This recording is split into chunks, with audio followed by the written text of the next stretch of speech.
क्या आप जानते हैं प्रेशर स्विच में स्टैंडर्ड कौन सा रहता है, उसकी एक्यूरेसी क्या रहती है? या हम अगर रिपीटेबिलिटी की बात करें तो रिपीटेबिलिटी उसमें क्या रहती है? कौन कौन से मटेरियल उसके एनक्लोजर में अवेलेबल रहते हैं? उसके एनक्लोजर का क्या क्या प्रोटेक्शन जो है वो पॉसिबल होता है? टॉप चेम्बर में हम क्या क्या मटेरियल दे सकते हैं? उसकी जो टेम्परेचर सुटेबिलिटी है, अगर हम प्रोसेस में टेम्परेचर सुटेबिलिटी की बात करें या हम एम्बियंट में टेम्परेचर सुटेबिलिटी की बात करें तो वो क्या रहती है?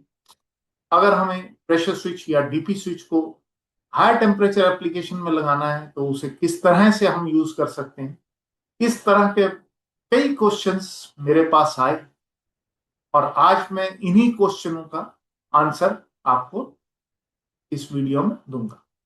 तो यदि आप जो जो क्वेश्चंस डिफरेंट डिफरेंट स्टूडेंट्स ने पूछे हैं उनके बारे में जानना चाहते हैं तो मेरे साथ इस वीडियो को अंत तक जरूर देखें। नमस्कार, मेरा नाम राजीव वासुदेवा है। 32 साल एक रिप्यूटेड इंस्ट्रूमेंट मैन्युफैक्चरिंग कंपनी के नॉर्थ इंडिया का बिजनेस इंटरेस्ट देखने के बाद पिछले तकरीबन 4 साल से मैं इस मिशन पर निकल पड़ा हूं कि प्रोसेस इंडस्ट्री में आने वाले जितने भी नए इंजीनियर्स और टेक्नीशियंस हैं उनको प्राइमरी प्रोसेस इंस्ट्रूमेंट्स के बारे में बता सकूं। इसी सीरीज में मैं अपने YouTube channel LK industrial solutions पर बहुत से वीडियोस प्रेशर के ऊपर, प्रेशर मेजरिंग इंस्ट्रूमेंट्स के ऊपर, टेम्परेचर के ऊपर, टेम्परेचर मेजरिंग इंस्ट्रूमेंट्स के ऊपर, जो टेम्परेचर मेजरिंग इंस्ट्रूमेंट्स के साथ में थर्मोवेल्स लगते हैं उसके ऊपर, टेम्परेचर एलिमेंट्स के ऊपर अपलोड कर चुका हूं। और आजकल जिस टॉपिक के बारे में मैं डिस्कस कर रहा हूं वो है प्रेशर स्विच। प्रेशर स्विच के भी मैं कई वीडियोस यूट्यूब पर अपलोड कर चुका हूं और आज के इस वीडियो में मैं आपको बताऊंगा जो डिफरेंट टाइप के क्वेश्चंस हैं जो स्टूडेंट्स ने मेरे वीडियोस देखने के बाद मुझे भेजे थे, उनका मैं रिप्लाई करूंगा। क्या क्वेश्चंस हैं और उनके क्या आंसर्स हैं उसके बारे में हम आज बात करेंगे। तो आपका ज्यादा टाइम वेस्ट ना करते हुए हम आज के अपने वीडियो की तरफ चलते हैं। लेकिन आगे बढ़ने से पहले यदि आपने अभी तक इस चैनल को सब्सक्राइब नहीं किया है तो जल्दी से इस चैनल को सब्सक्राइब करके बेल आइकन दबाना ना भूलें ताकि आने वाले वीडियोस की नोटिफिकेशन आपको टाइमली मिल सके। अभी जो क्वेश्चन आंसर्स हम आपके साथ में कर रहे हैं प्रेशर स्विचेस के ऊपर उसके बारे में बताते हैं।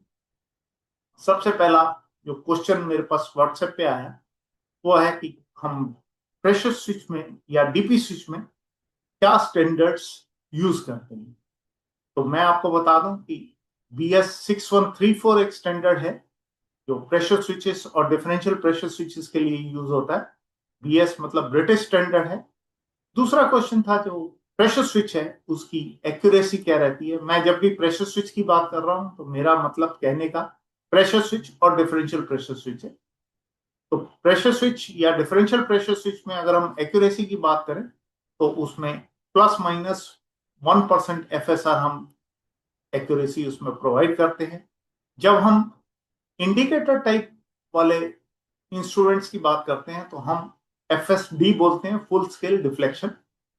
और जब हम ब्लाइंड की बात करते हैं या प्रेशर स्विचेस में बात करते हैं तो हम FSR बोलते हैं, फुल स्केल ऑफ रेंज। फिर प्रेशर स्विच में रिपीटेबिलिटी हम क्या दे सकते हैं अगर उसकी बात करें तो रिपीटेबिलिटी मतलब एक बार हमने रीडिंग ली और उसके बाद जब हम दोबारा रीडिंग लेते हैं तो उसमें कितना डिफरेंस अलाउबल है उसके लिए अगर हम बात करें तो ±0.5% इसमें एक्सेप्टेबल रहेगा। नेक्स्ट क्वेश्चन की बात करें तो वो है कि जो एनक्लोजर है उसमें हम क्या क्या मटेरियल प्रोवाइड कर सकते हैं। तो मैंने आपको ऑलरेडी बताया है कि हम उसमें डाइकास्ट एल्यूमिनियम प्रोवाइड करते हैं। उसके अलावा हम SS304 या SS316 भी प्रोवाइड कर सकते हैं, लेकिन जो मैक्सिमम यूज होता है मटेरियल वो डाइकास्ट एल्यूमिनियम ही लोग मांगते हैं। फिर आ जाता है कि जो एनक्लोजर की प्रोटेक्शन है वो क्या क्या अवेलेबल है। तो प्रोटेक्शन की अगर हम बात करें तो सबसे पहले आ जाता है वेदर प्रूफ।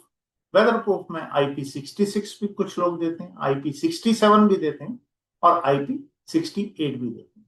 और ये जो अपना प्रोटेक्शन रहता है ये एज पर IS 13947 ये हमारा स्टैंडर्ड है, उसके हिसाब से हम ये प्रोटेक्शन प्रोवाइड करें। इसके बाद फ्लेम प्रूफ 2A 2B है, वो हम प्रोवाइड कर सकते हैं। और इसके अलावा हम flame proof conforming to group 2C दे सकते हैं। इसके बाद अगर हम बात करें, जो हमारा टॉप चेम्बर है, जो हमारा नॉन वेटेड पार्ट है, उसके लिए हम क्या क्या मटेरियल प्रोवाइड कर सकते हैं। तो उसमें सबसे पहला है A105 मटेरियल दे सकते हैं, जो निकल प्लेटेड रहता है। उसके अलावा SS304 देते हैं। अगर कोई हमें कहता है कि मेरे को SS316 का मटेरियल चाहिए, तो हम SS316 का मटेरियल भी उसमें टॉप चेम्बर के लिए प्रोवाइड कर सकते हैं। उसके बाद आ जाता है कि जो ये प्रेशर स्विच है, इसमें टेम्परेचर सुटेबिलिटी क्या क्या रहती है। टेम्परेचर सुटेबिलिटी को हम दो पार्ट्स में डिवाइड करते हैं, जिसमें सबसे पहला आ जाता है कि जो प्रोसेस है उसमें टेम्परेचर सुटेबिलिटी क्या है। अगर हम प्रोसेस के टेम्परेचर सुटेबिलिटी की बात करें, तो उसमें 150 डिग्री सेंटीग्रेड हम कंफर्म करते हैं। कुछ मैन्युफैक्चरर उसमें 170 डिग्री सेंटीग्रेड तक भी कंफर्म करते हैं। फिर एम्बिएंट में अगर हम बात करें, तो वो -10 to 60 डिग्री सेंटीग्रेड रहता है। कुछ मैन्युफैक्चरर उसमें -20 to 70 डिग्री सेंटीग्रेड भी कंफर्म करते हैं। इसके बाद अगर हम बात करें कि अगर हमें हाई टेम्परेचर में इन स्विचेस को यूज करना है, तो उसके लिए क्या हमारे पास वे है, क्या उसके लिए तरीका है।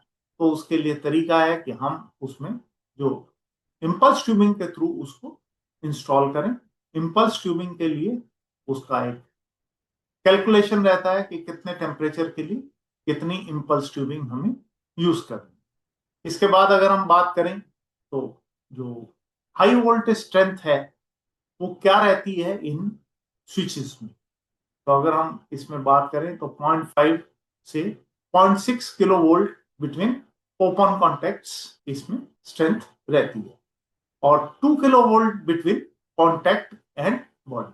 अगर हम ओपन कॉन्टेक्ट्स की बात करते हैं, तो 0.5 टू 0.6 केवी है, और अगर हम कॉन्टेक्ट और बॉडी के बीच में बात करते हैं, तो वो 2 किलो वोल्ट आती है। फिर किसी ने एक पूछा था क्वेश्चन कि क्या हम ये जो सेट पॉइंट्स है इनको फील्ड में एडजस्ट कर सकते हैं।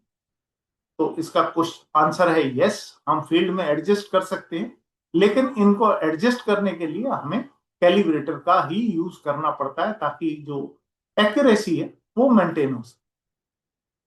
फिर जो मटेरियल है माउंटिंग ब्रैकेट के लिए, वो हम क्या प्रोवाइड कर सकते हैं। जब हमें ये प्रेशर स्विच को, या जो हमारे DP स्विच है, मैंने आपको बताया था कि इनको या तो 2 इंच पाइप माउंटिंग ब्रैकेट पे हम माउंट करते हैं, या हम इसे वॉल माउंटिंग ब्रैकेट देते हैं। तो वो जो ब्रैकेट है, माउंटिंग ब्रैकेट है, उसका मटेरियल क्या रहता है। अगर उसकी बात करें, तो या A105 उसमें रहता है, CS ग्रेड जो आता है, या SS304 उसमें प्रोवाइड किया। अगर हम बात करें कि क्या क्या डिफरेंट यूनिट्स हम इनमें स्विचेस में प्रोवाइड कर सकते हैं, तो उसमें केजी पर सेंटीमीटर स्क्वायर हम उसकी यूनिट दे सकते हैं। बार में हम उसकी यूनिट दे सकते हैं। बार के अंदर मिली बार आ जाता है। फिर वाटर कॉलम में हम उसको प्रोवाइड कर सकते हैं। वाटर कॉलम में हम उसको प्रोवाइड कर सकते हैं, और कोई चाहता है तो हम उसे इंचेस ऑफ वाटर कॉलम में भी दे सकते हैं, या कोई KPA या MPA में अगर यूनिट चाहता है तो वो भी प्रोवाइड की जा सकती है। लेकिन नॉर्मली जो है वो केजी पर सेंटीमीटर स्क्वायर या बार में प्रोवाइड की जाती है, या कुछ लोग जो स्मॉल यूनिट है उसके लिए वाटर कॉलम यूज करते हैं। लेकिन प्रोवाइड कोई सी भी यूनिट की जा सकती है।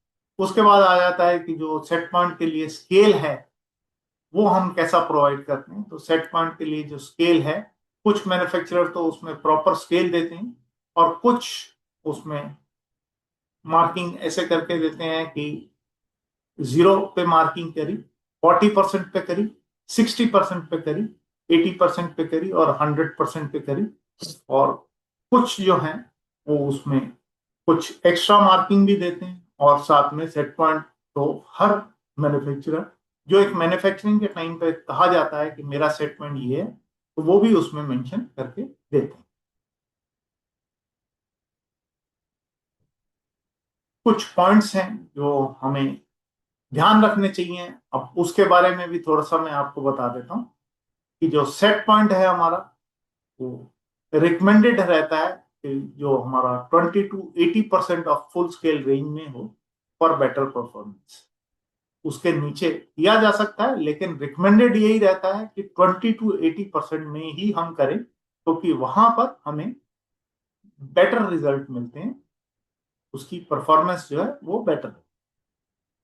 फिर जो डिफरेंशियल है, डिफरेंशियल की अगर हम बात करें तो वो डिपेंड करता है कि किस तरह का हमने स्विच यूज किया है। मैंने जब आपको अपने पिछले वीडियो में बताया था कि डिफरेंट डिफरेंट टाइप के माइक्रो स्विच हैं, तो वो जैसे लो डिफरेंशियल वाला माइक्रो स्विच था या एडजस्टेबल डिफरेंशियल वाला माइक्रो स्विच था, तो उसमें जो डिपेंड करता है कि किस तरह का हमने स्विच यूज किया हुआ है, कौन सा स्विच, कौन सी रेटिंग का स्विच हमने इसमें यूज कर रखा है। फिक्स डिफरेंशियल के लिए जो स्टैंडर्ड डिफरेंशियल हमारा रहता है वो बिटवीन 2 to 5% रहता है, और वहीं अगर हम एडजस्टेबल डिफरेंशियल में बात करें तो 5 to 12.5% रहता है। ये हो गया हमारा जब स्विचिंग डिफरेंशियल या डेड बैंड जो हमारा सिंगल कॉन्टेक्ट हम यूज कर रहे हैं। जब हम 2 SPDT माइक्रो स्विच यूज करते हैं तो जो हमारा स्विचिंग डिफरेंशियल है वो 1.5 टाइम्स से 2 टाइम्स हो जाता है। अगर हमारा 1 SPDT में स्विचिंग डिफरेंशियल किसी स्विच में 2 है, तो अगर हम 2 SPDT माइक्रो स्विच यूज कर रहे हैं तो वो 3 से और 4 के बीच में रहेगा।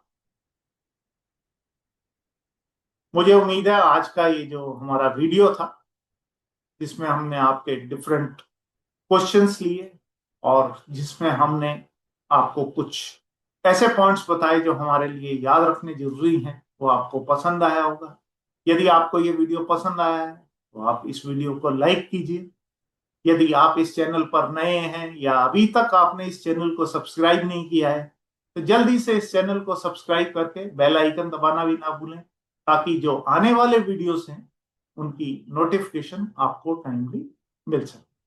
यदि आपको लगता है कि इस वीडियो में कुछ ऐसा कंटेंट है जो आपके यहाँ पे नए इंजीनियर्स हैं या जो नए टेक्नीशियंस हैं उनके किसी काम आ सकता है, तो इसे उनके साथ भी शेयर कीजिए, ताकि वो भी अपनी नॉलेज को अपग्रेड कर सके। जल्दी प्राइमरी प्रोसेस इंस्ट्रूमेंट के अपने अगले वीडियो में एक नया टॉपिक लेकर हम आपसे फिर मिलेंगे। तब तक वीडियोस देखते रहिए, सीखते रहिए, इंप्लीमेंट करते रहिए। अपनी सेहत का ध्यान रखिए। धन्यवाद। जय हिंद।